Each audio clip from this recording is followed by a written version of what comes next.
Welcome, everyone. My name is Tyler Colbourne. I am the professional development consultant with the Nova Scotia College of Social Workers. Today, you're joining us for Africentric Principles of Social Work. We're joined by some panelists, which I'll introduce in a few moments. But before we get into the panel discussion, I want to do a land acknowledgement and some framing for the conversation we're about to have today. So bear with me. I'll be talking for the first little bit, but then we'll pass it over to our brilliant panelists. So I do want to start with the land acknowledgement. Firstly, by saying that I'm speaking from Chibuktuk, here colonially known as Halifax. I live on the other side of the harbor in Punamukutijik, the other side of the time, but we're located on the ancestral and unceded territory of the Mi'kmaq. The inherent rights of the Mi'kmaq were recognized in the peace and friendship treaties signed with the Mi'kmaq, Maliseet, and the Passamaquoddy peoples from 1725 to 1779. And the important part to pay attention to here is that these treaties did not surrender Indigenous land, resources, or sovereignty to the British Empire, but instead established rules for an ongoing relationship between nations. Canada later reaffirmed the treaties in Section 35 of the Constitution Act of 1982, and they remain active to this day. Encourage you folks to use placenames.mapdev.ca to locate the land that you are on. We will have a check-in that you folks can engage with in the chat as well, so you might want to wait till then. But it's just important to recognize that this nation-to-nation relationship as defined by the treaties is not being very well upheld by, Nova Scotians or Canadians and people of settler ancestry like myself. And it's important to hold on to this idea that it is a nation-to-nation relationship and that we can be better treaty partners. When we acknowledge the land, we must also begin to acknowledge the wisdom of this planet and align ourselves with this truth. So here on the right-hand side of my screen, you see a fingerprint and a cross-section of a tree stump. And this really draws to mind this idea that we are not disconnected from nature, we are expressions of nature.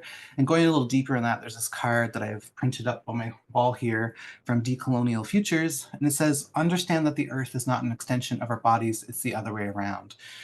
So thinking in ways that we're able to resist settler colonialism, capitalism, white supremacy, for me, it feels really important to understand that I am interconnected to nature and I'm an expression of nature. And I think it's helpful when also considering how we might be able to support Indigenous resistance and resurgence and decolonization. Let us take a moment as we start this call to pause in gratitude for all who have and continue to heroically care and advocate for this beautiful land. May we join them in the sacred work. And I'm thinking of water protectors and land defenders here in Turtle Island, but also drawing to mind, as we discuss Africentrism, thinking about the people who are Indigenous to places in Africa who are also engaged in resistance and resurgence around protection of land. Let us ground ourselves in the wisdom of the land-based Mi'kmaq teachings and values that we must all begin to learn. Let us work to decolonize ourselves, our practice, and this community that we share by working for justice for all living beings as an expression of our gratitude for being here. Let us take a deep breath and recenter ourselves away from the violent ways colonization fills our world and fills us. Thinking a lot about, again, the principles of Africentrism and how white supremacy and settler colonialism don't create great conditions for Africentrism to thrive. Let us take a deep breath and work on letting go of the unconscious bias that is everywhere inside and out. And then may our session today lead us to be in right relationship with this land and with one another. And again, we're all treaty people. And so as we consider from a decolonial point of view and a point of allyship with Indigenous people and Mi'kmaq folks here in Mi'kma'ki, how does this session today around Africentric principles of social work relate to and contribute to decolonization and upholding treaty rights? How does this session guide our work together today and going forward? Here at the college, it's important as well that we translate acknowledgement into action. So we are working steadily towards revising our current code of ethics. It'll be out later in April, building off the work of the Kyiaisha. And there's a much stronger commitment to truth and reconciliation, including a whole value centered on truth and reconciliation, looking to the leadership from Kyiaisha that established that previously, but also more work around protecting the rights and the freedoms and the brilliance of Mi'kmaq and Indigenous folks here in Mi'kma'ki. Alongside a land acknowledgement, we also want to acknowledge reparations for people of African descent. Land acknowledgement, there's lots of different ways of thinking about this, but some folks, are not what words am I trying to use here? I think it's important to make a distinction between land acknowledgement, reparations, and recognizing people of African descent. But it's also important to recognize that forces of settler colonialism and white supremacy are entangled. And so many of the same forces that led to settler colonialism also led to the enslavement and displacement of people of African descent. They are distinct and separate, distinct communities, and there is a connection between those forces. And here, we are committed to reparations for people of African descent. And there's really 5 pieces of that we hold on to: restitution, compensation, rehabilitation, satisfaction, and then guarantees of non-repetition. I'm going to post the link to this presentation in the chat here in a little bit for everyone to use. And there is a link there at the bottom here to Emancipation Day reparations that you might want to look to explore if you're curious about reparations and what that looks like here at the college. When considering Africentrism and Africentric principles of social work, we really want to think about the brilliance and the legacy of people of African descent here in the province of Nova Scotia. It's marked by resilience, contribution, and the profound influence on the province's social fabric. And there are many different ways that people of African descent have arrived in Nova Scotia and the area of Mi'kmaq. So we have the Black Loyalists and the Maroons to the Southern American Black refugees, and the legacy of these communities have indelibly shaped Nova Scotia's cultural landscape. We have stories marked by perseverance in the face of adversity, and it's also centered on our shared history and necessitate both recognition and restitution. So more than just using nice words, it's about changing the material conditions for people of African descent and ensuring that we're not repeating the harms of yesterday in our policies, our legislations, the ways we relate to each other, and our worldviews. So in committing to these principles of reparations, we're aiming to honor the significant contributions of African Nova Scotians. And really what we want to do is make sure that there's a shift in material conditions that allow for healing, empowerment, and the upliftment of African Nova Scotian communities, laying the groundwork for a more equitable and inclusive society. I'm really grateful that folks are here today. I think we have about 73 people on the call at the moment, which is amazing. And here, I'm the professional development consultant, and at the college, we have a commitment to developing content and professional development that speaks to equity and truth and justice. And so we want to use these professional development opportunities, not just to build skills, but also shift knowledge and values in all social workers as we move towards a more just and harmonious society, ideally. But I don't think we can start a conversation about Black Brilliance and the principles of Africentrism in social work without acknowledging that white silence kills. So here on the left, there's a graphic from NPR. It's from June 2020, and that's sort of in the center of the spark and the beautiful movement of Black Lives Matters, in many ways kicked off by the death of George Floyd and many others who were killed by police. And it's really important that white settlers like myself and people who are not of African descent and non-Indigenous or who maybe hold more privilege to understand that professional development isn't just about learning.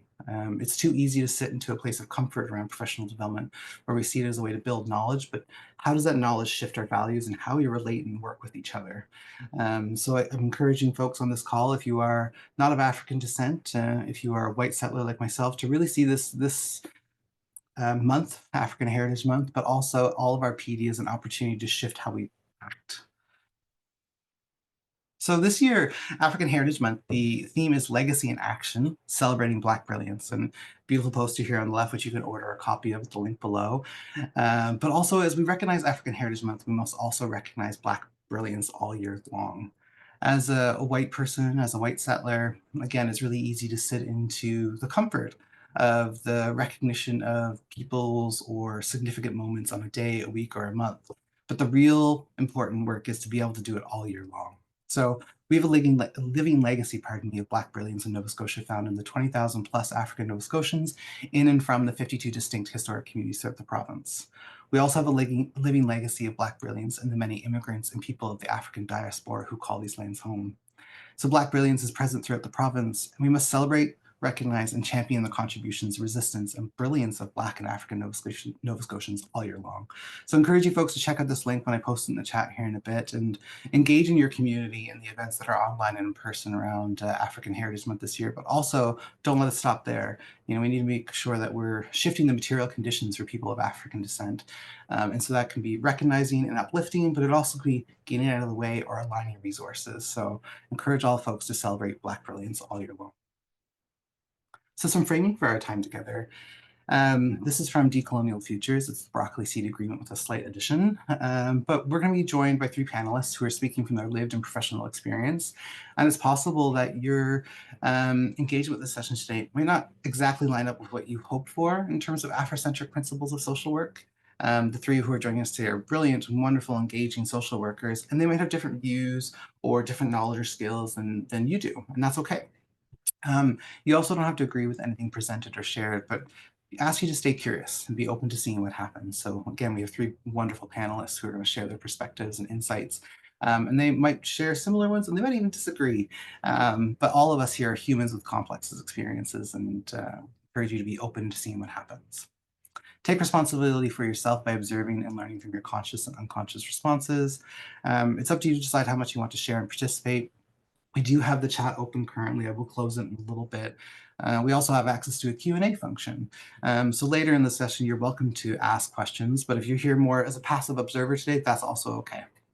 And then finally, we can all engage in ways that support others. So I often say in these sessions that, we're not here for therapy. This isn't a therapeutic process, but as social workers, as helpers, as people who are committed to, towards social justice and liberation, we always have an opportunity to support each other. So I hope that you have that mindset as you're here today. Some objectives. I know I'm talking a lot. Objectives. Firstly, hoping that folks on this call will have a deeper understanding of the emerging issues impacting African Canadians, principles of Africentric social work, and the history of people of African descent in Canada. Hoping that you leave with some skills on how to apply these lessons and insights, and then ideally as well, shifts in feelings and attitudes and values around social work practice. For folks on the call who are registered members of the college, this does count as formal professional development for the new year, which kicked off this last weekend, February 1st. So please track this in your PD. It also qualifies for the anti-racist and anti-discriminatory practice mandated topic. Wanted to highlight the code of ethics that this session relates to as well. So the first one from the CASW is promoting social justice, guiding principle 2.1 and 2.3. So this is really about upholding and advocating for the rights of all individuals, families, groups, and communities to be free from oppression, exclusion, racism, and discrimination, making sure that we're striving for fair and equitable access to services and resources. But I also wanted to highlight that this is about providing competent professional services. So it can be easy within the dominant white settler colonial context to see worldviews and paradigms that are not the white settler dominant methods of seeing the world or engaging with others as being other. And the reality is that Afrocentrism is a valid and powerful paradigm, worldview, and way that we all can benefit from learning and applying in our practice, even if we're not of African descent. And so this is about providing competent professional services. For the Nova Scotia Code of Ethics, this is the upcoming revisions. We also have values and principles related to people of African descent specifically. So respecting the dignity and worth of all peoples, so principle 1.5. And in value 2, promoting social justice, principle 2.2. So I encourage you folks to look those up when those are released later this year. So we're getting into the panel discussion, but for the flow of the conversation today, we're going to do some introductions, and the panelists are going to have an opportunity to introduce themselves and talk a little bit about how they're arriving to this call. I'm also going to share their bios, but we're going to have 4 rounds of questions, and then hopefully at the end, we'll have time for a Q&A from the attendees, and really encourage folks to use the Q&A function in Zoom. That would be really helpful. Again, I am going to close the chat here in a little bit. But please do check in the chat, say how you're arriving, what's on your mind today as we start this call. Yeah, use the Q&A function. We are scheduled to go till 1:30 as well, so if folks have to step off early, I know some people here at lunch, that's totally fine, I'm okay.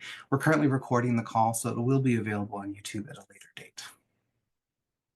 So I want to introduce the panelists. I just want to make sure I get their bios correct here. Pardon me while I scroll up. So firstly, we're joined by Jasmine. Jasmine is originally from Kyiaisha, Nova Scotia, and identifies as African Nova Scotian. Jasmine holds a Bachelor of Psychology, Bachelor of Social Work. We actually got to do our Bachelor of Social Work together, which is really cool. And she completed her Master of Social Work in Toronto, Ontario in September of 2023. Her current employment lies with the Nova Scotia Association of Black Social Workers in Dartmouth as the Outreach Social Worker. Jasmine is committed to the advancement and development of programs and services that support Black and African Nova Scotians and working with the communities for us, by us. Jasmine successfully planned and hosted a justice symposium for service providers, service users, and various related organizations that featured more than 200 attendees in October 2023. and she is currently the co-chair of the African Nova Scotian Coordinated Justice Network. In her spare time, she enjoys exercising by taking fitness and dance classes, reading novels, or action novels, pardon me, and spending time with friends and family and scrapbooking memories. We're also joined by Juanita Paris. Juanita has been a social worker for over 35 years. She holds registration and is licensed RSW in social work with the Nova Scotia College of Social Workers, and as well as the Ontario College of Social Workers and Social Service Workers. She currently has a small virtual social work practice with Ontario residents. She has a background in child protection and adult protection with extensive experience in abuse investigations. She has worked and counseled victims of abuse, human trafficking, and addiction. She's also worked in areas of parole, probation, homelessness, pre- and post-pregnancy support, and overall trauma. Juanita has been with the IWK for over 17 years with mental health and addiction and held titles such as adolescent caseworker, child and youth mental health worker, complex caseworker, and diversity workforce advisor. Juanita is currently on leave as an access navigator with IWK while working as a wellness navigator with NSCHA for the sisterhood. And Juanita is passionate for justice, equity, and her ministry calling. And Juanita is licensed and ordained as a minister and evangelist, and is currently obtaining her doctorate in ministry at Acadia University, which is really rad, while completing her thesis on Black health and the lack of cultural competency of healthcare providers in the Black communities. And finally, we're also joined by Kyiaisha, who identifies as an African Nova Scotian with ties to the historical Black community of New Glasgow. Kyiaisha is a registered social worker and is an active member of the Association of Black Social Workers. Kyiaisha is also employed with ABSW as the Sexualized Violence and Human Trafficking Prevention Program Coordinator. After completing both a Bachelor of Science in Recreation and a Bachelor of Social Work at Dalhousie University, Kyiaisha decided to further her academic development and is enrolled in the Distance Master of Social Work program at Dalhousie. Kyiaisha has a strong passion for helping others and advocating for meaningful change within marginalized communities. In addition to traveling, Kyiaisha enjoys singing in her church choir and spending time with her family, especially her niece and nephew. I hope everyone can welcome Jasmine, Juanita, and Kyiaisha to our call today, and I'm so grateful that they're going to be here and sharing some of their insights and wisdom from Africentric social work practice. And I just have to say, they probably don't need to hear this, but we've been developing this session for a while now, and every single time we've gotten together, we've laughed, we've enjoyed each other's company, and it's been a real privilege working with the three of them. In the chat, I am going to post in the link to this presentation, the link to the African Heritage Month network, and then also our evaluation survey. It'd be really helpful for folks to complete our evaluation survey. It does give us some insight into what we could do better here at the college, and I really appreciate the feedback. So before we get into the panel discussion, I do want to take some time to recognize the work of Africentric Social Work. This is a book that's available at Fernwood that's been put together by Mullings Clark, Thomas Bernard, Estate, and Giwa. And we are going to be hearing from the panelists and their personal definition of Afrocentrism and Africentric social work. But I wanted to frame up the discussion a little bit by sharing this quote. So globally, Afrocentricity is a pillar in centering, honoring, and protecting African ancestral knowledge systems, practices, and ways of being. As a paradigm, Afrocentric social work enables people of African descent to reclaim and recenter their cultural identities. So this is coming from well-known and established social workers. We're very lucky to see some of those familiar names as maybe familiar to some of you, and I know some of these folks are actually on our call today, which is really lovely. But that helps to give a sense of what does Afrocentrism look like in social work practice, and that's just one quote. I encourage people to go check out this book. It is available online. So for our first round, we are going to be getting into a panel discussion. And the question is, who are you? How are you arriving? And as the panelists start this call, what is on their heart, mind, and spirit today as we begin this discussion? I am going to close the share screen for a little bit so we can just see our faces. And want to ask that question first to, let's see here, Juanita. Who are you? What do you want to share with people who are attending? How are you arriving as we start this call? And what is in your heart, let me see, heart, mind, and spirit today as we begin this discussion? Thank you, Tyler. I'm first of all a child of God, and I'm a social worker, of course, but I'm many other things, a daughter, a sister, a friend, a leader. I'm, a minister, and many different things, but most of all, that I take most pride in is being a child of God. And so what I'm arriving with all those complexities of me, and however other people see me as well, that's positive.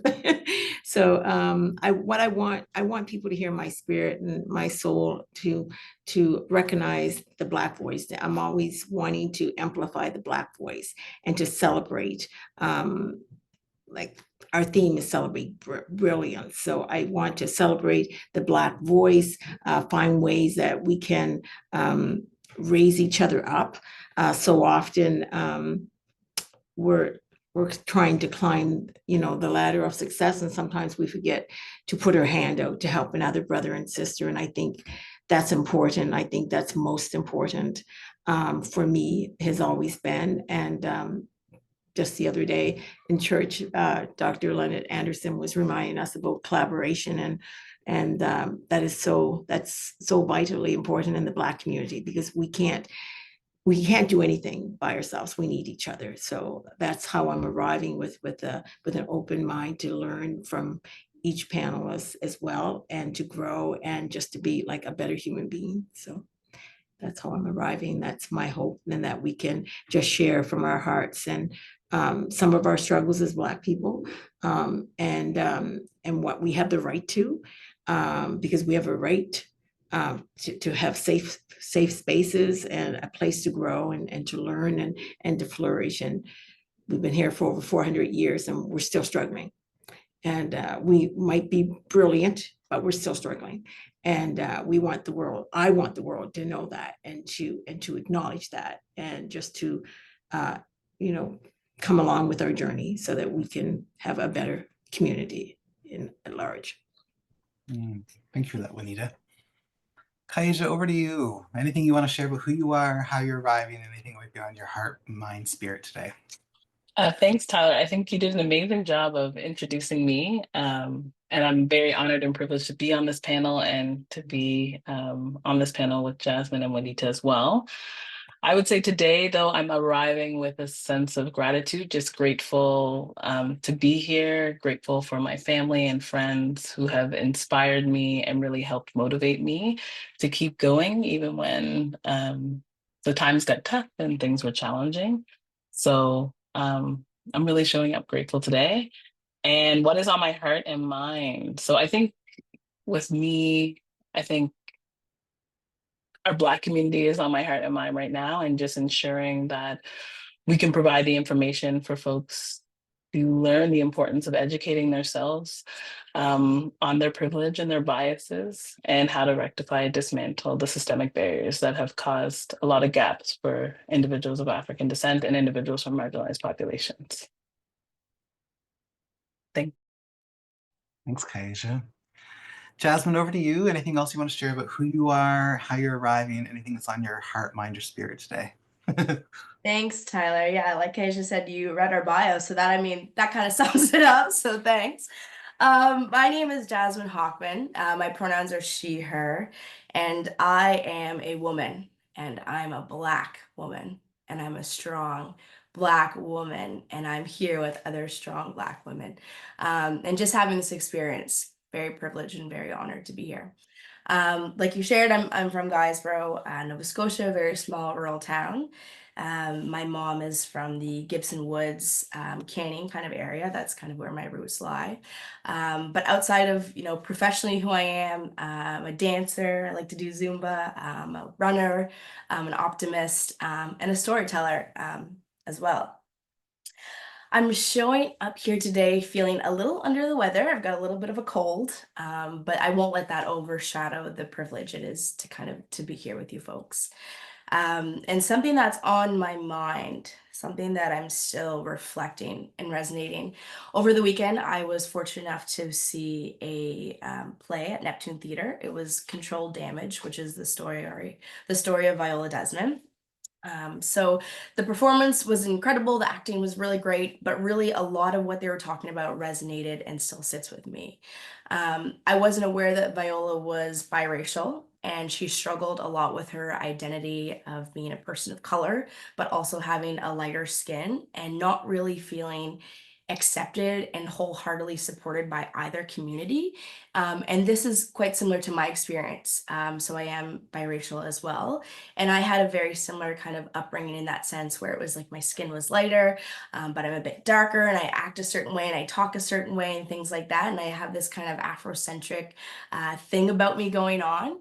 And really seeing that highlighted in this play was just really powerful, and it really moved me. And the way that she was so determined and so motivated to, not only make situations and experiences better for herself, but also for her community, and the people that were around her. And I just think, I use all of that and what Viola Davis went through, and I use her story as inspiration to kind of continue this work that we do. A lot of the time it gets really tough, especially for persons of African descent, Black and African Nova Scotians.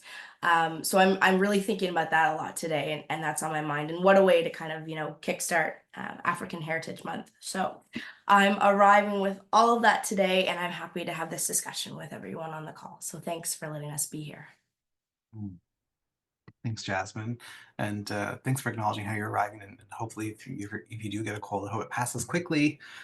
Gosh, just want to name that for each of you did share a little bit about how the connection between what is historically in the past was expressed presently in the today, and just really think about what you said, Juanita, how some folks are still struggling, and how that is still, as we celebrate Black Brilliance, the importance of acknowledging that there is a deficit in terms of equity for people of African descent, for Black folks. So thank you for naming that. And also just naming that the three of you are strong Black women, and we're so grateful and privileged for you to be here. So it's cool to see your three faces in this moment. We're gonna move to the second question. I'll share my screen here again for a second. And this is where we're gonna get into the idea of Afrocentrism and Afrocentric social work. So when thinking about your practice as a social worker, what does Afrocentric social work mean for you? And then also maybe what is your personal definition? And that could be for Afrocentric social work or Afrocentrism in general. Stop sharing here. And for this second question, we are going to start with Kyiaisha. Thank you, Tyler. So for me, what does Afrocentric social work mean to me? So for me, it means so much to me. I was very privileged at a young age to have two parents that were heavily involved in our Black community and who educated me on my Blackness and what it means, and also helped me critically reflect on a lot of things that were happening to me as an individual of African descent. So it's something that I try to show up with, not only at work, but just in my everyday life, even if I'm just going for a walk, going to the gym, going to the grocery store. It's something that I use always and try my best to use always. But for me and my practice, I believe that it's a holistic way of ensuring that individuals of African descent get the support they need, recognizing kind of our strength and our resilience of what we've overcome, but also helping folks really connect the things that have happened to individuals of African descent intergenerationally, and how that has impacted us over the years, and how that may show up in our life, and what coping strategies we can put in place to really help improve that, whether it's racism, discrimination, and oppression.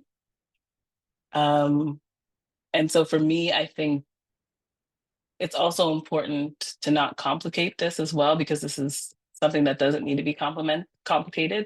But I do feel that for me personally, Afrocentric social work is in centering the views of individuals of African descent, putting them at the forefront. So if you're in a clinical setting or any other setting, ensuring that their needs are what you're focusing on, and doing a lot of active listening and doing a lot of research and educating yourself on how best you can help instill in them the tools that they need instead of telling them what to do. So for me, that's what stands out. Thanks, Kyiaisha. Love to pass it over to Jasmine. So thinking again, as your practice as a social worker, what does Afrocentric social work mean for you? Maybe what is your personal definition? Yeah, I think just kind of trailing off what Kyiaisha was sharing, it's about us, right? the focus is on us. We are at the center and the forefront, you know, even though we are individuals who are often looked at as marginalized, racialized minorities, it is putting that emphasis and that power right back to us and giving it to us.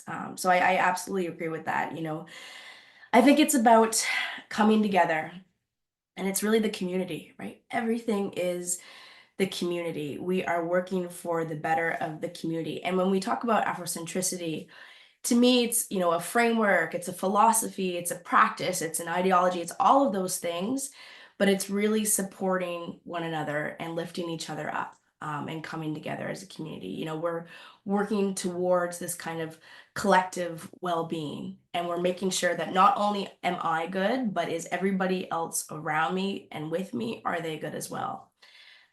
When I talk about Afrocentric practice or theory or perspectives, I think about how it's really serving the community and using my skills, my knowledge, my tools, you know, my lived experience, and bringing that together for everyone.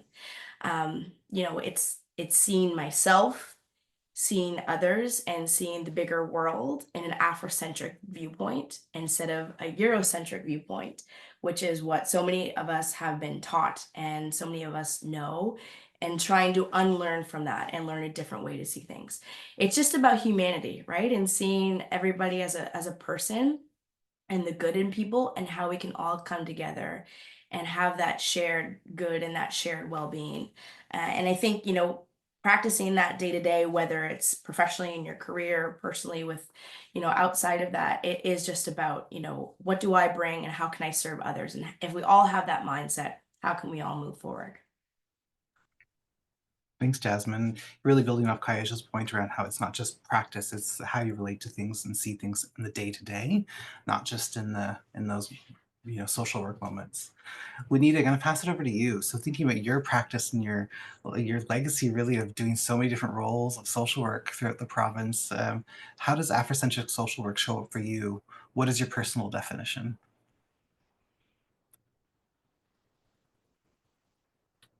I think you're on mute there.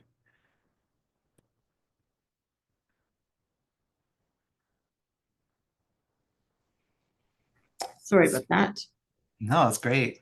The way that I answered that question, and I looked at the various principles of the Ngozi principles that talks about the actual Kwanzaa principles as well. So I just broke those down, and I just looked at them as to how I work with my clients and how I apply them with my clients. So for the first principle, Ngozi Saba, those principles, and the first one, it's stated in Umoja, which means unity. And when I connect with my clients, whether it be at the IWK or with the youth, or my access navigator position, excuse me, or my role with the sisterhood with NSHA, I always attempt to maintain like harmony and peace and remind my clients and my patients that they're not alone, because that's always something that I always want them to be aware that they're not alone. Also, I aim to empower them to focus on their purpose and have them connect like with their past as well. And the struggle that we have as Black people, I think that's important that we do that and not forget where we came from, because I think it offers them freedom to heal and to also to flourish, while they create and sort of discover their own expertise while they're struggling and while they're trying to make sense of their life. And then the other principle would be the Kogichalua, and that is self-determination. And I reference, it basically references identifying oneself. And I encourage my clients to believe in themselves and to fight for the cause of their existence. I attempt to remind them that they contribute to their story, and that the world doesn't have to write their story. And if they're believers and Christians, I will remind them that their creator is the author of their story, as I encourage them to be accountable of their own actions while being conscious of their ancestors' enslavement, which ought to pivotal them to the next level in shaping their lives.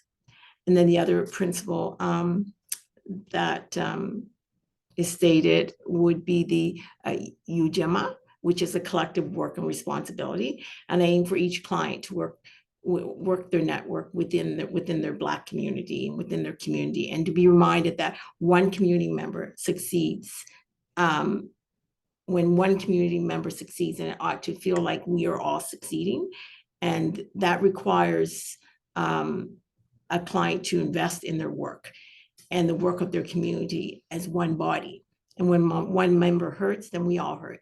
Excuse me. And when one member succeeds, then we all succeed.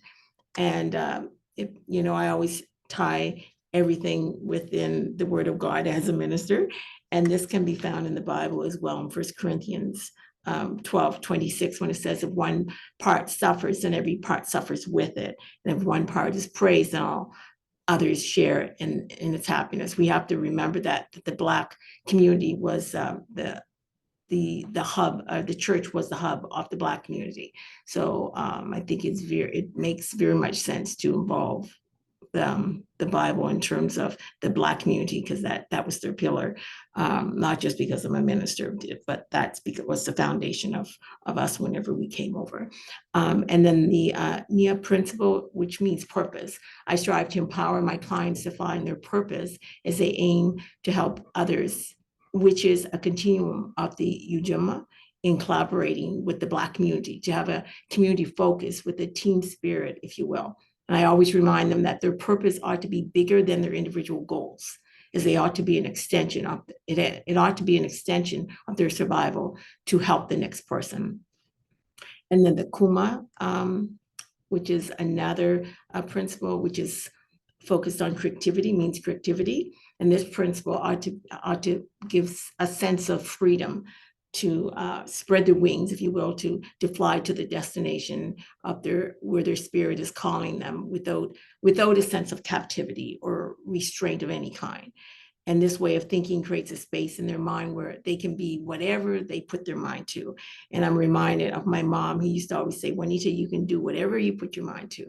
And then the Imani, faith. And this is the last principle that the Ngozi Saba talks about, and Imani means faith. And this is the last principle. I look at it as being the umbrella, like the catalyst that is deposited in each person's spirit to evoke a hope for the trajectory of their life to just flourish. And this is also biblical as well. And faith, which can be connected to Hebrews 11:1, which says that faith is the substance of things we hope for and the evidence of things not seen. And when I think of my enslaved ancestors, they could not see with their physical eye that they were going to be free, but they had the hope and they had the belief that there was going to be a better tomorrow for their people. And we're sitting here today because of them. So that's my response to that. Thank you. Thanks, Juanita. That's really powerful. And just want to share back some of what I've heard from each of you. And one thing that's a theme across all of your contributions to this question is really the interconnectedness, right? And moving between the individual agency and what people can have self-determination over for themselves, but also how that is woven and entangled into the rest of community, the rest of society, the rest of the world and nature around us. And I just think about how much these principles also relate to other principles that are found in Indigenous ways of knowing and being, and thinking of the 7 grandfather teachings, or even just hearing some of the principles that you shared, Juanita, and how similar they are in Ubuntu. And so there's just so many different ways of seeing the world as interconnected and having that collective mindset that it's beautiful, and it really strongly shows up in what you've all shared in terms of Africentric principles and social work. So thank you for that. I'm going to share my screen again, and we're going to go to round 3. in my mind, I'm like, oh my God, we're moving so fast. And then I'm like, well, oh no, it's already 12:43. How does that happen? The panel discussion round 3 is really around the barriers and enables to Afrocentric social work. So I have an assumption and a belief that there's an opportunity for Afrocentrism to thrive more strongly in this province through our systems, our policies, the way we relate to each other. And many social workers in this province work in health systems or with government or work in the nonprofit community impact space. And through that, understanding that we have many different social workers and helpers on this call, what are the barriers and enablers to Afrocentric social work? And furthermore, going a little deeper, what are agencies, institutions, and governments doing to limit/support the application of Afrocentric social work and principles? And then what is helping Afrocentric social work flourish and thrive in this province? Stop sharing my screen there. Again, I'll post the question in the chat. Bear with me here. Jasmine, we're gonna get started with you on this question. Yeah. So what barriers and enablers? All you, go ahead. Yeah, something you mentioned that I wanted to trail off on too. You shared Ubuntu, and I'm so happy that you said that. And when I first heard Ubuntu, I was like, what's this fun little word? And Ubuntu, which means I am because we are. I think that's a great way to say, you know, this is Afrocentricity. Spaces like this, opportunities like this. You know, we're all here because of the people that have come before us and our ancestors and our brothers and sisters. And I just, when you said that, I was like, oh, Ubuntu, you know, that's what it's really all about. So for this question, the barriers and the enablers or successes, I think a lot of the time it's natural to always look on what is oppressing our system and what is holding us back without taking the time to acknowledge the good and the paving the way that we've actually made and the good things that have been done. So I'm happy that you included both of those, because we always just kind of jump right to the negatives and how, you know, terrible and tough things are all the time without looking at the goods. So we'll go into both.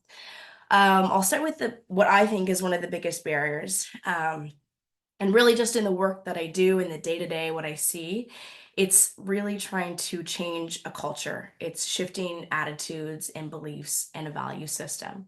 One of the things that I get to do kind of in this role and other roles with ABSW is deliver like educational kind of sessions.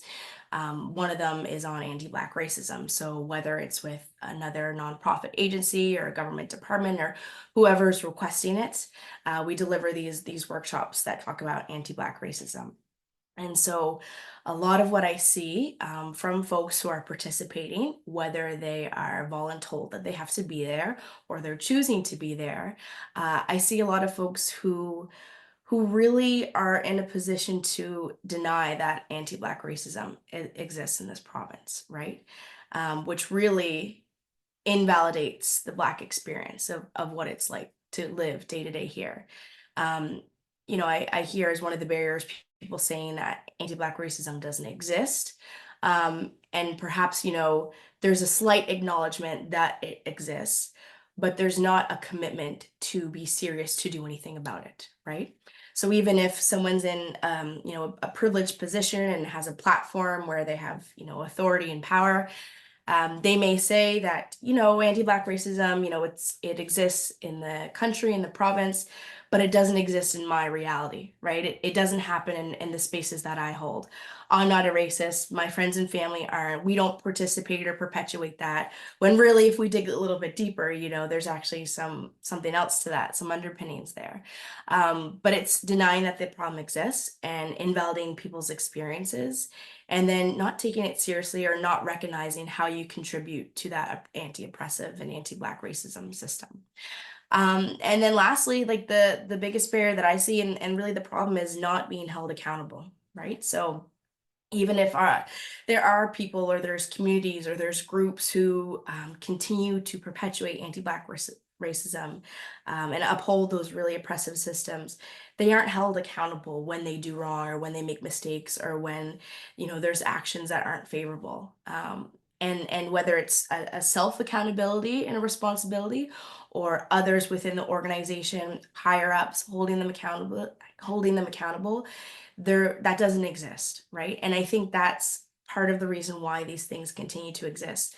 When I saw the play about Viola Davis and the issues that they were talking about in the 1930s and 1940s, they still exist today, right? The conversations that they were having and the experiences that they were having, they still happen. And I'm sure they've happened for all of us on this call. And I think, okay, it's been so many years.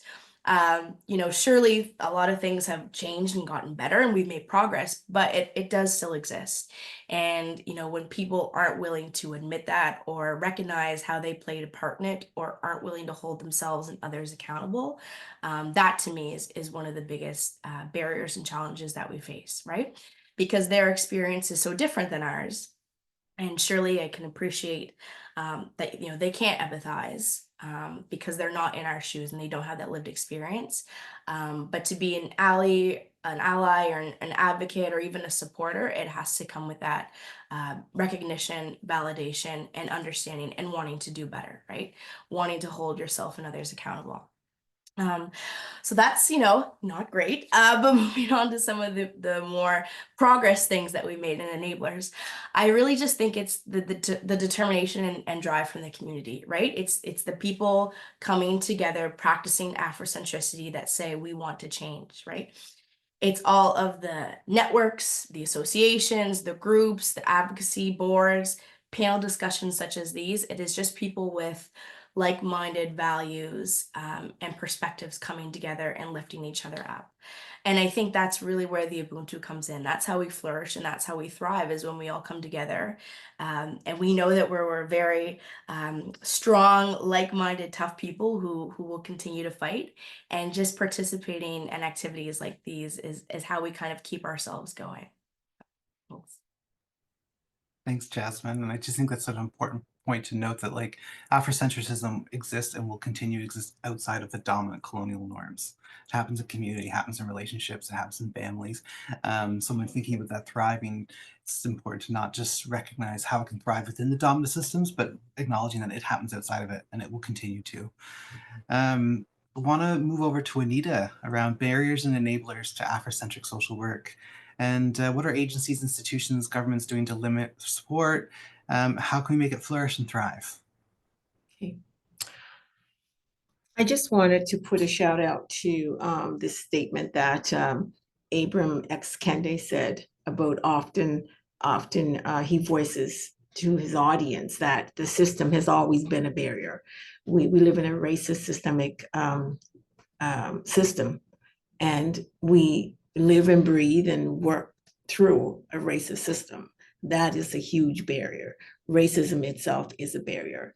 And the system, so many times, Abram will say that people have said the system is broken. The system, he says the system has never been broken. So it was created and designed to keep people of color and we're talking about Black people today, keep us in captivity. And it has done its job, although we are digging ourselves up and out of it, by being, open and assisting, accepting assistance from our allies and having a voice and so forth. But that is the system. It was never created to help Black people or people of color. I just want to make that really clear. I know the moment he said that, it's like, wow, that was like, okay, I totally agree with this man. I want to buy all his books.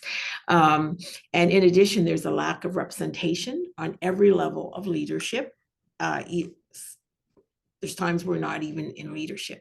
We're not at tables where the decisions are really important decisions that really make a difference about our lives and our community. We're not at those tables. And those are tables that reference in and out of the government, in and out of hospitals.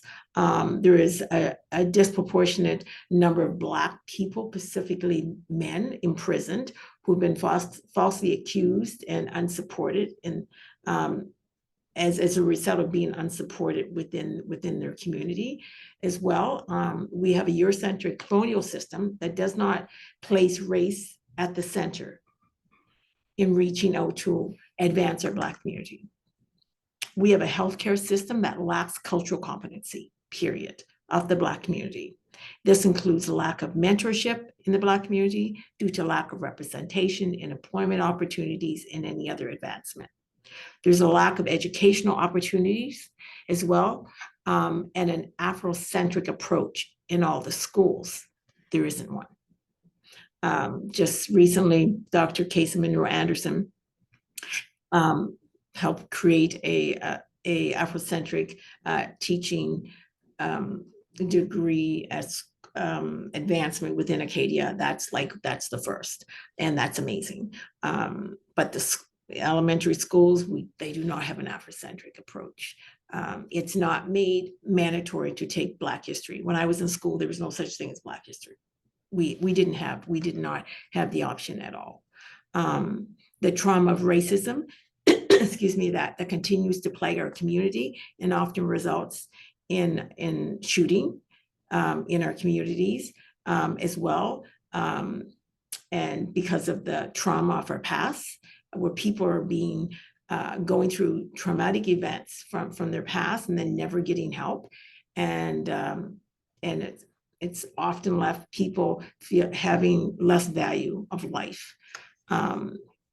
And there's a lack of union support too within the workplace. We need more of a focus on race as opposed to the status quo of seniority and placing people in leadership positions.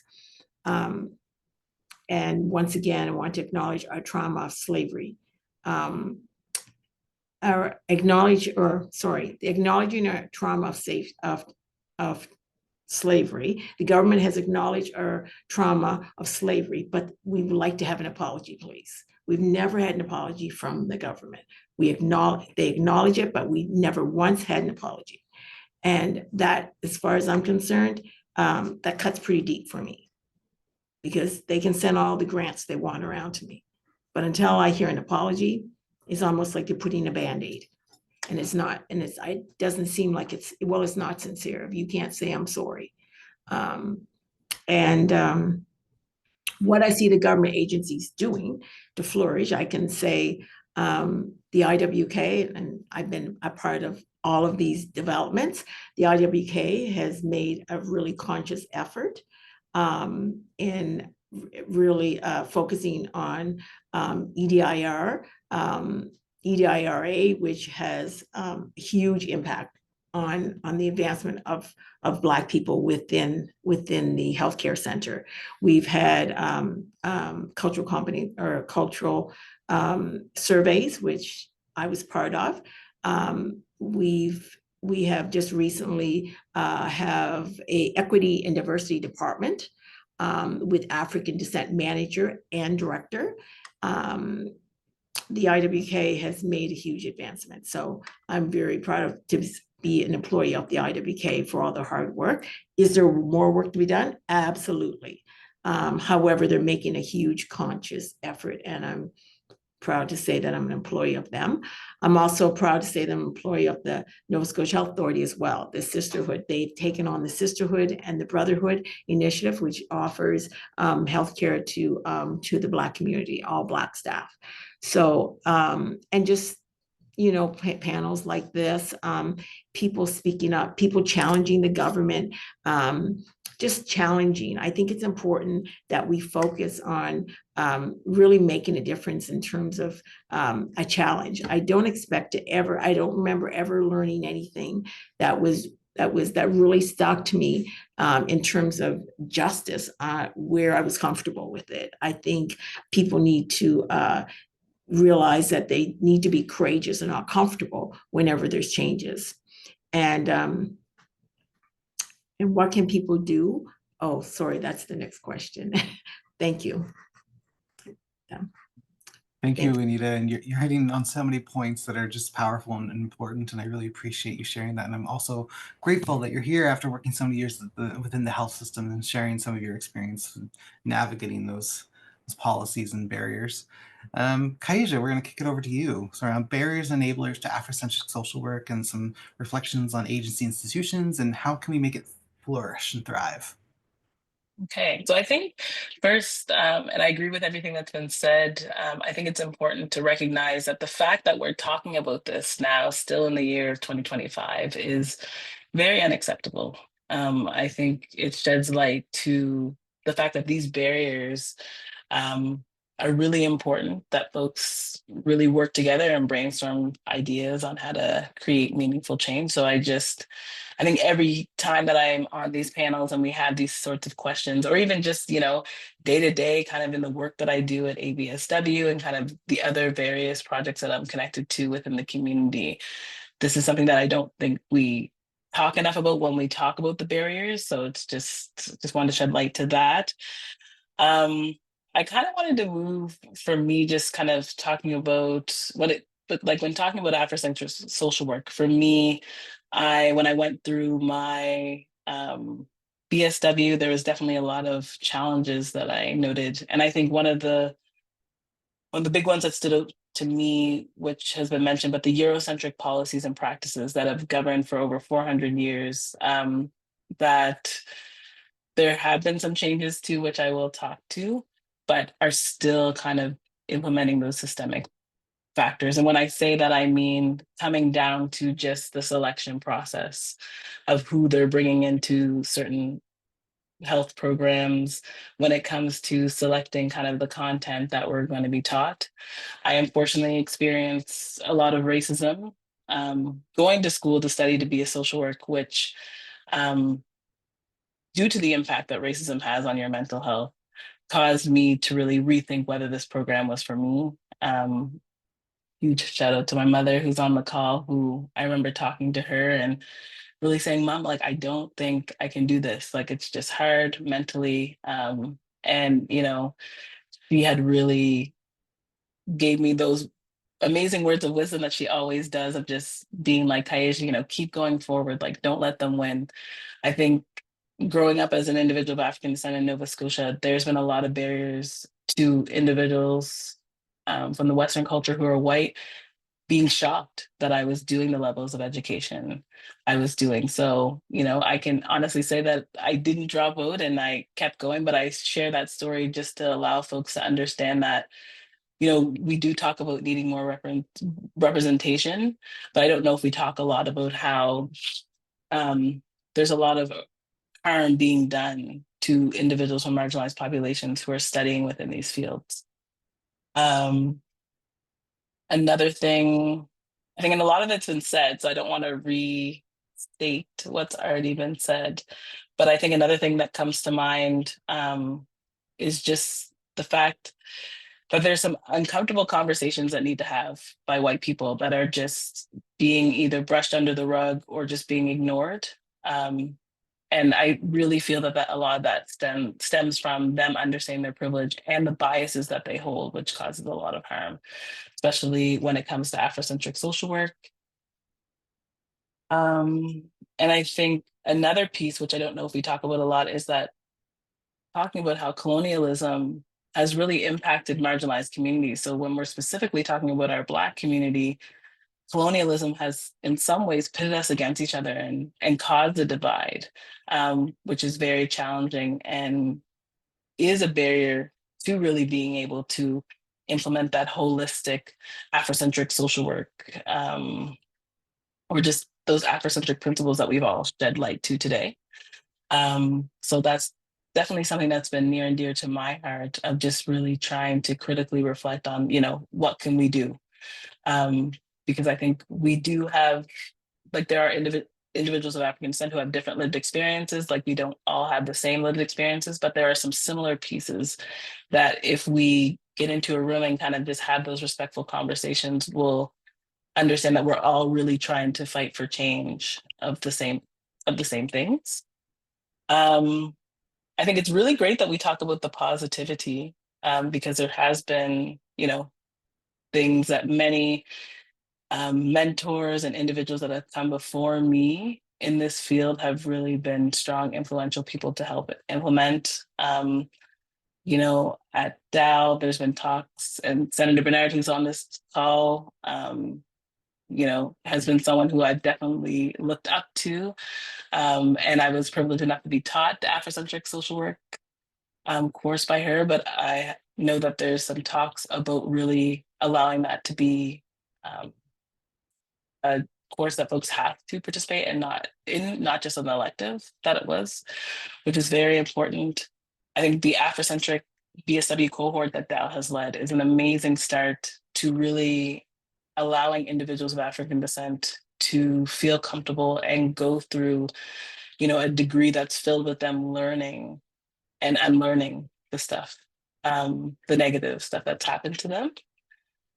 There's been some policy shifts on really prioritizing anti-Black racism and Afrocentric social work and ensuring that those conversations are being had at the table. And I think the one thing I'll end on is that no matter what we go through, the consistent thing that I'm always seeing is that advocacy consistently throughout the years. So the Eurocentric policies and practices that can sometimes unfortunately harm us when we're doing this work has not stopped us from continuing to push forward and fight forward to still be bringing up a lot of the gaps and barriers that we talked about today that are needed to be dismantled in order to prioritize Afrocentric social work and Afrocentricity. Thank you. Thanks, Kyiaisha. Just want to reflect back a little bit what I've heard, speaking, Juanita talked about an apology from the government. Yeah, at a very basic level, having words from that dominant system, from, leadership to acknowledge the harm that has historically taken place and how it shows up in day-to-day relations and the policies and systems sounds like it's really important. It's unacceptable that we're still having these conversations today. And also want to connect into the fact that there is a growing anti-woke, anti-DEI movement happening at the current time. And all of you spoke to the power and the importance of aligning resources with opportunities for diversity, equity, and inclusion, and specifically in addressing anti-Black racism. So we're potentially heading towards a paradoxical moment where governments are really pushing back against EDIA and DEI and wokeism. And it's important that we resist that as social workers, as we strive for social justice. And I also wonder, at times there's a paradox with the same thing that causes the wound also trying to be the Band-Aid, which is challenging. And we also need resources from government and from institutions for, Black and African Nova Scotians to be able to apply these principles. I just want to acknowledge as well the work of the ABSW. I should have done this earlier, but when thinking about the revisions of the upcoming Code of Ethics, it was really the folks at the ABSW who are helping the College of Social Workers be more clear and direct around reparations and policy programs and initiatives around supporting, Black and African Nova Scotian social workers. So just kudos to those folks. I mean, both of you, two of you work there. We're going to go to the last question. Again, reminder for folks to use the Q&A if you have any questions. We should have some time in this call to do a couple of questions. And if we can't get to the questions in this panel discussion, I can commit to making sure that the questions get threaded into future PD or other PD that we offer, whether it's our blogs or connections. So our fourth question, I'll share my screen again here. Bear with me, I have so many windows open. Where am I at here? Share my screen. Perfect. So final question, and this is open to any of our panelists. What can social workers do to help Afrocentric social work thrive in this province? And additionally, what are the lessons that anyone can apply from an Afrocentric social work perspective? And I will also put those questions in a chat. Any one of you feeling particularly compelled to take that question on first? I can speak on that. Thanks, Juanita. Okay. This is such a privilege. I just want to say that, Tyler. Thank you so much. And thank you for being such a support to us as well. I don't take that lightly, so I do appreciate it. So with that particular question, I had to give some thought, and because so many things were coming to my mind. And so what people can do to help Afrocentric social work thrive in this province is they need to accept that we live in a racist system and that it needs to be dismantled and co-created together in love and in unity with our allies. We need to stop waiting and wanting people to feel comfortable to go to another conversation of let's, stop putting every situation on the burner until we feel comfortable. There's no such thing as comfortability when you're making drastic changes, especially when it comes to racism. There's no room for comfortability. You need to be courageous. These discussions need and ought to evoke every person to ask these particular questions of themselves. What can I do to contribute to helping the systemic racism system? And what can I do to dismantle it? What can I change or do to become more culturally competent of Black people as I adjust my lens to look through an anti-racist lens? What is my privilege and how can I use it to raise and amplify the voice, the Black voice? How do I make room for the Black community to start, and how do I stop making excuses? They might even have to ask themselves, am I making excuses for not including Black people at the table? Where am I on the spectrum of privilege that I've not invited the Black person to the table? They need to educate. They should ask themselves, how do I educate myself in becoming more culturally competent? Instead of waiting for Black people to educate you all the time about ourselves and our struggle. It's exhausting. How can I make room for the next Black person to get an equitable, deserving chance of succeeding in life? And how much of my privilege am I willing to hand over to make room for the next Black person? And I would say, please recognize the Black expertise and stop making us exhausted in teaching you over and over again about the Black struggle. It can be very traumatizing to relive it. Just seek out ways to educate yourselves as well. I never have a problem in educating people that do not understand racism, or if they don't understand, or there's a microaggression, I don't have a problem with discussing it with them or saying it gently but nicely, not to hurt them. I don't have a problem with that. I may have to pray for some more grace to do it, but nonetheless, I don't have a problem with doing it. But it would be nice sometimes that non-Black people could just educate themselves instead of waiting for us to educate them all the time. And if you are a Black person, please lift up your brother and your sister and stop chopping them down at the knees at times, because we are all one. When one fails, the other one fails. When one succeeds, we all succeed. And remember, our foundation of survival, it was built on the Black spirituality. Our Black churches were the ones, they were the hub that whenever the slaves came over, it was the church that they went to. It was the church for survival and for support and so forth. And the church needs to be welcomed into the equation, to have a voice that it so desires to have, to save and to heal their people. The lessons that I believe that anyone can apply is the need for unity for all people in the community, regardless of the race. And I know Jasmine spoke of Ubuntu, and so did Tyler as well. And of course, it means humanity to others. I am who I am because of who we are.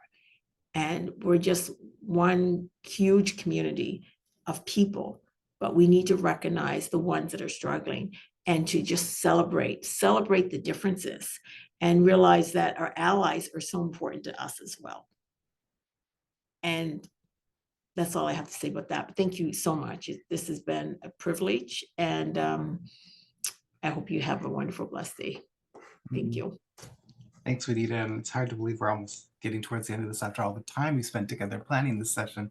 But I just want to acknowledge your call to action around faith as well. And you're speaking about the principles in Ngozi earlier, and faith, and how important that is for being able to believe beyond the current systems we're in. And so just really grateful for your time and your expertise and your presence here today. So I want to pass it over to Kyiaisha or Jasmine. Any thoughts on how we can help Afrocentric social work thrive, and any lessons that people can apply. Jasmine? Yeah, I just wanted to add, thanks, Juanita. I think you captured that so beautifully. But one lesson that I was just thinking about is that, you know, when you're making a decision, or you're making a choice, or you're doing any kind of action or anything, you know, taking a moment to think about who it will impact. Is it for your own good? You know, are you serving yourself? Or is it going to impact and affect others? And looking at who you're going to be serving, right? And just taking that second moment again to think about, you know, my community, whether that's people that look like me, people that I work with, people that are my friends and family, you know, whoever community is to you, who are you, how are you going to impact them? And is what you're doing, can that support somebody else? And I think just having that quick kind of, you know, second thought might change a little bit in the behaviors and the actions that we see. You know, that's what it really means to have this holistic Afrocentric approach that we talk about. We're prioritizing collective care over just individualistic needs. And we're really moving to like that whole kind of centered piece. So that's all I want to say is just, you know, think about others when you go to do something and who it's going to impact. Thank you, Jasmine. Kyiaisha, any thoughts? Sure. Yeah, I guess I would say a lot of stuff has been said. Just kind of really taking the time to really reflect. And I know thinking before you speak, you know, can be easier said than done, but just really taking the time to reflect on your privilege, you know, your positionality. You know, kind of reflecting on within your practice, you as an individual, what have you done to kind of promote and amplify the voices of individuals of African descent or individuals from marginalized populations? I think, you know, a key thing that's been talked about is that uncomfortability. So being, you know, understanding that you sitting in that uncomfortability for 10 minutes to an hour, you know, ways different than, you know, individuals from marginalized population who have to sit in that uncomfortability for a lot of folks all their lives, right? Throughout their work, when they're in spaces where, you know, there's not many people who look like them who understand their experiences. So I think that's really important. And I think oftentimes there is, like we've talked about, that fear of how you'll be viewed. But I think one of the things that I really wanted to say is understanding that the harm that's been caused with regards to folks not being the same person they were a couple months ago, or unfortunately folks losing their lives due to the privilege and unconscious biases of individuals not prioritizing the education of ensuring that, you know, if you're in a role, whatever role you're in, but, you know, we're talking about Afrocentric social work, if you're in a role in which you're working with people and you're working to help individuals improve their overall well-being, it is your duty to ensure that you educate yourself, like Juanita and Jasmine have said, on how to work with them, but understanding that just because it wasn't taught in school, just because it wasn't taught in your university, or it wasn't taught to you as a child, does not mean that you shouldn't take the time out of your day. I know people have busy schedules, but taking that time to really educate yourself so that you can really help ensure that you're being inclusive of everyone. I think, you know, some of the broader lessons that can be applied, you know, the one thing that sticks with me is just really critically reflecting and going back to those historical pieces that have happened and really understanding how they show up in places. And just to my, you know, to my Black brothers and sisters and individuals, I would say, you know, seeking mentorship, seeking support, understanding that racism is a trauma that affects your mental health, and really ensuring that you're taking care of yourself in whatever way that looks like for you, to really be able to continue this work of advocating for Afrocentric social work and Afrocentricity to be in a lot of different government and various organizations today in our society. And the last thing, sorry, is just like, I think the one thing too is that when we talk about Afrocentric social work and this Afrocentricity, that collectiveness of community, of working together, which we've talked about, is really the glue that keeps us together, is that glue that keeps us going and allows us to know that we're not alone. Even though sometimes it may seem like there's not many of us, we have a whole community that is hurting, but that is really advocating and really wanting to see that meaningful change. Thanks, Kyiaisha. And I think that note around, you know, for many on this call, it might be about learning about Afrocentrism from a place of privilege, like my own white identity. And then for folks who are on the call who might be of African descent, it's, you know, taking that time to rest and making sure that you have space to recover and support yourself. And I think it's important for white folks like me to recognize that rest is resistance. And I'm borrowing here from Trisha, can't remember her last name, but that really amazing work around rest is resistance. And also thinking a little bit about the characteristics of white supremacy from Tema Okun and how this idea of like in the white supremacist culture, this idea that we have a right to comfort is flawed, because many people are living uncomfortable lives and hard lives because of the system. Yeah. So thank you to each of you for sharing these lessons and also insights to Afrocentric social work practice. Did want to acknowledge that we do have a question in the chat here too, actually. The first one is, could you say a little bit about IRCAS, impact of race and culture assessments and how frequently they are assessed? Do any of you have experience with these? Jasmine? Yeah, okay, so from what I know, so I took the training last October, so should be able to answer a little bit. So the impact of race and culture assessments. So in this province, they're typically done through the African Nova Scotian Justice Institute. And Juanita, I saw you at that training, so if you got anything to add, jump in. And so basically it's a pre-sentencing report for persons of African descent or racialized individuals when going before a judge. So they've already been found guilty of whatever the charge is, and then before they are sentenced, impact of race and culture assessment, or an IRCA, can be used to help the judge create an appropriate sentence given their positionality, given their race, their ethnicity, you know, the things that they've gone through, anti-Black racism, discrimination, that sort of thing. So I know that they can be requested by the judge and the lawyer for IRCA assessor to give the assessment. And how often the training is delivered, I'm not sure about that. I'd say at least once a year, I'd say. Yeah. And so the training started, the first IRCA was done in 2014 by Robert Wright, and now ANSJI, since being around since 2022, they do the training now. And so, yeah, so the assessment, it's people often compare it to a GLADU report, which is for Indigenous persons. So it's similar in that sense, in that it's used to give an understanding of the whole historical context of what it means to be someone who's racialized and how that has affected this person and kind of led them where they're to be.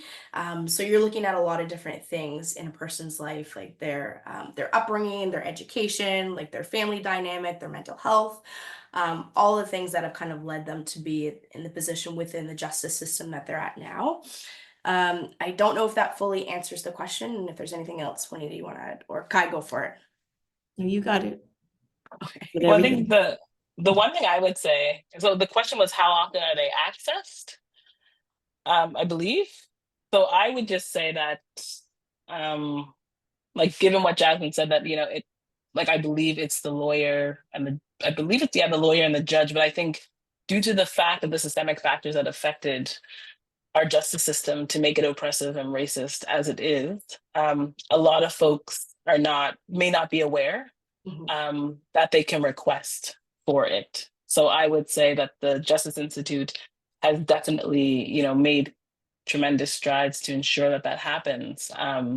But the reality is, I think there needs to be kind of more education for our lawyers and our judges and folks to ensure that that they're being offered to individuals of African descent, and for them not to have to bring it up, which in some cases happens when, due to the systemic factors that we've talked about on this call, many white lawyers or white judges or other folks who can request for them that may not be the first thing that they're saying. And I think these IRCAs like relate to Afrocentricity so much of really just, like Jasmine had alluded to, talking about the certain things that unfortunately are not factored when it comes to sentencing, when it comes to understanding why an individual completed the crime that they did.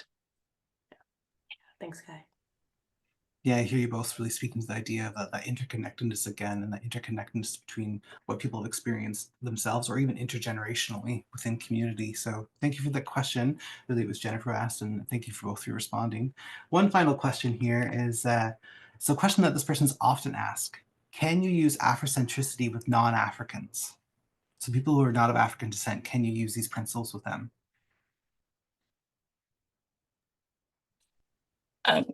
Yes, you can. And I think, and that's one thing I've actually learned. Like, I think that's also something unique about Afrocentricity when we talk about it. So I believe that, yes, some of these principles can be used for individuals who are not of African descent, but I think that it is important for folks to understand. I don't want to get into, I don't know, due to the lived experience, I think the priority should be on ensuring how we can advocate for this and create this in our Black community.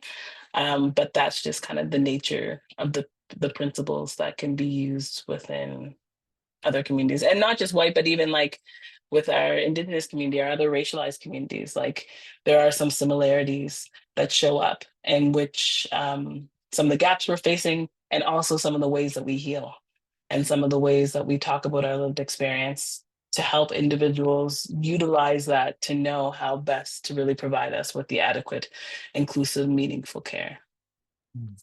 Kyiaisha, I love that. And I just love an answer that's yes and. Yes, and it's also at risk of being appropriated into dominant white spaces and act of assimilation. So just really appreciate that acknowledgement. Jasmine or Juanita, anything else to add on the use of Afrocentrism with people who are not of African descent? I believe it's always been the heart and the desire of Black people, and the Afrocentrism approach is to just to love everyone and to engage with everyone. Black people have struggled for centuries, and we likely will continue to struggle. We have 400 years that we'll never get back. We will never get back, but hopefully the community at large can understand and appreciate that struggle and just join with us on this journey of healing.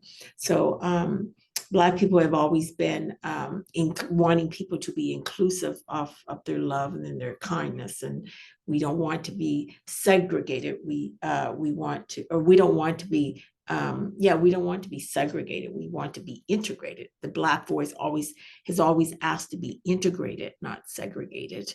So I would say absolutely they can be used, and I use them with my African descent clients.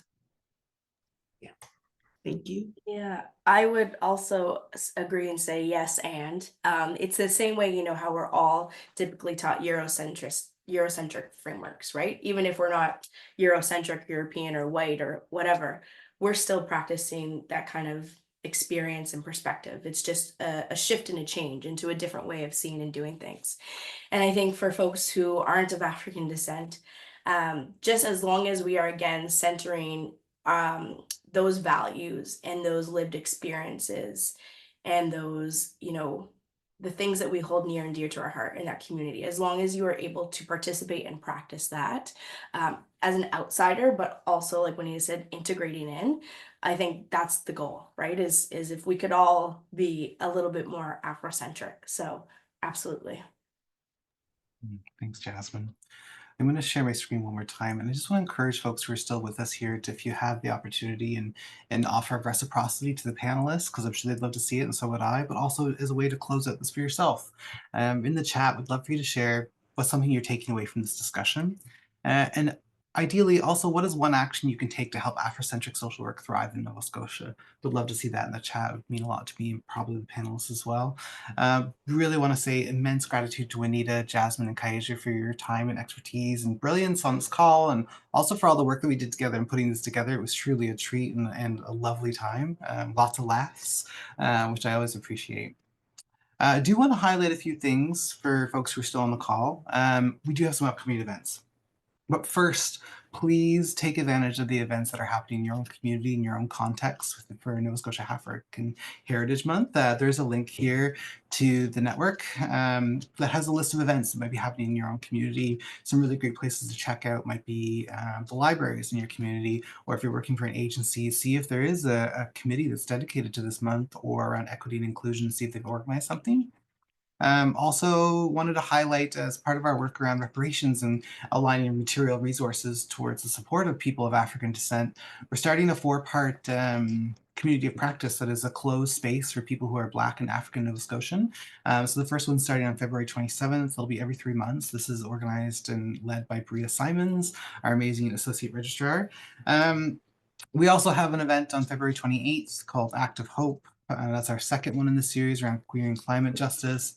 I also want to point out that the April session, and we're adding a session in May, will be focused on environmental racism and climate change. And the one in April, we're going to be joined by Dr. Ingrid Waldron, who many of you might know. And then in May, we're going to be joined by Louise Delisle, hope I'm saying her last name right, who will be sharing lots around environmental racism and climate justice from the Afrocentric perspective. And then, of course, March is, I don't know how we're even talking about March already, but it's National Social Work Month.